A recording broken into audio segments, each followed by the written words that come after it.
and I had to face a lot of demons. I had to look in the mirror and really self-reflect. Jeffree Star Talks Controversy and Mental Health. David Dobrik is back to creating content, and Call Her Daddy's Alex Cooper lands an impressive $60 million Spotify deal. That's right folks, we've got ourselves a triple header news story for you all today, but first if you could do us a big favor, please tap that like button, we'd really appreciate it. And with that out of the way, let's begin. First things first, let's talk about this massive Spotify deal that was inked with Call Her Daddy host Alex Cooper. For a while now, Alex Cooper has been making a name for herself in the podcasting world. Unfazed by talking about touchy subjects and other controversial issues, Alex has garnered a huge audience. After being with Barstool Sports since 2018, Cooper announced on her podcast that she had just signed a huge deal with Spotify that is apparently worth $60 million over the course of the next 3 years. This is the second massive podcast deal that Spotify has signed following their $100 million agreement with Joe Rogan. In an episode titled How I Glucked My Way to the Top, Alex spoke about her time with Barstool and addressed whether or not there would be another internet war with them.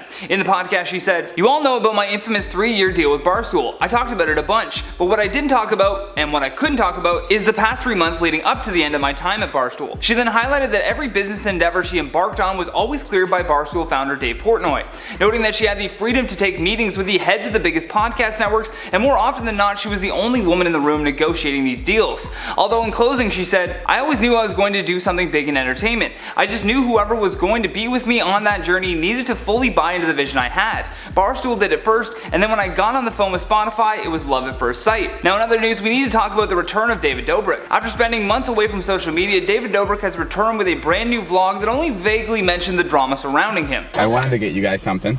Hold on a sec. Yeah, call off the lawsuit. No, he's doing something. Yeah. After the SA allegations came out against Vlog Squad member Dirty Dom, David insisted that he would be taking a serious break from social media. To remind you, David said in his apology, "It doesn't feel right to go back to posting like I have been, and it also doesn't feel right to go dark because I love what I do, but I think it's important to show that change is possible and that I'm learning maybe even forgiveness is possible. I want to use this opportunity to step up and own my mistakes." However, in this new vlog, David and his friends make no mention of the SA allegations. The only time that the controversy was mentioned at all was in the beginning of the video, and it was by Jason Nash and his mother. Nash's mom says in the video, "I've been worried about you, I'm on Xanax because of you." The video also briefly mentioned Jeff Wittick, who many of you will remember was severely injured while filming an excavator stunt for one of Dobrik's vlogs. Wittick appeared to allude to the controversy with him, saying as he faked a phone call, "Hold off on the lawsuit."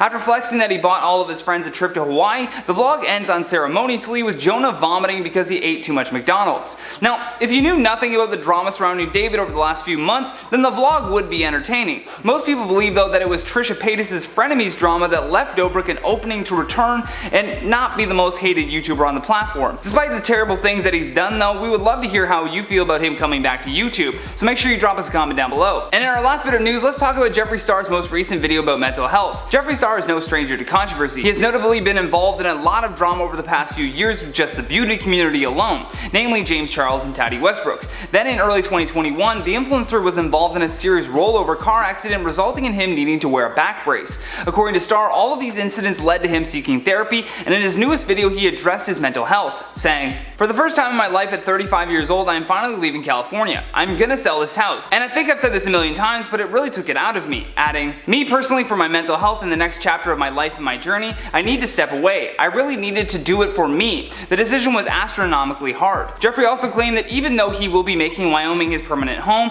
Jeffree Star Cosmetics and Killer Merch will still operate out of California. For the most part, Jeffree spoke about his own struggles and this big move out of California, but while speaking about the massive amount of drama that he was involved with, he admitted that he had slipped into a sort of Regina George type character in the YouTube beauty scene. Although personally, I don't really think that that is much of an excuse for the constant problematic behavior that he's presented on YouTube even before joining that community. But we'd love to hear your thoughts on this recent video from Jeffree Star though, so make sure you drop us a comment down below, and while you do that, I'm going to check out some of your comments from the video titled, "Woman Claims Vaccine Made Her Skin Magnetic." Paige is Cool says, "Imagine going through years of medical school and still being an idiot when it comes to medicine in the end."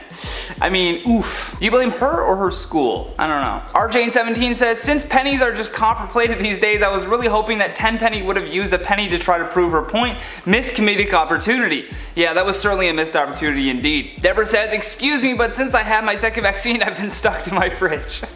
Oh no, please send help. Marvel says, here in the Netherlands, a celeb claimed the same thing and it was immediately debunked. I wonder why. Savannah Anderson says, I personally would be thrilled to be considered a dollar bin Magneto. That's way more Magneto than I am now. Yeah, that's what I was saying in that video too. I mean, it would be kind of cool to have magnetic powers. But either way, guys, that has been today's video. Thank you so much for watching. I've been your host, Johnny Rogers, and until next time, stay classy, YouTube, or at least try it.